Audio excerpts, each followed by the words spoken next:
here I am working on a brand new training program that is going to be something unlike anything I've ever done before. I'm really excited about it.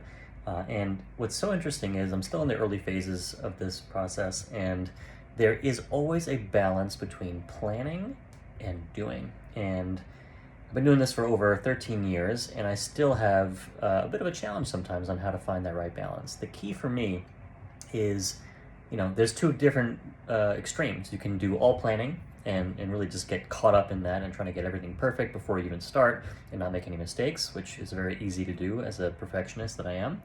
Or on the opposite end, you can do all action with no planning, which doesn't resonate with me at all. Obviously, each one has its downfall, and you can't really do only one without the other. And so finding that balance of really just the right amount of planning, get a roadmap, get an outline, get a sense of where it is that you're going, kind of map things out in a more high level way, and then kind of that gets you started. And then the sooner that you actually start doing and actually take action and implement what it is that you're planning, then you can actually discover things and learn and tweak as you go, which is probably the most valuable part of the process. And so really have that fluidity, have that dynamic ability to go back and forth and kind of correct as you go. Don't get caught up in the planning phase. Don't just shoot from the hip and just do without any thought beforehand.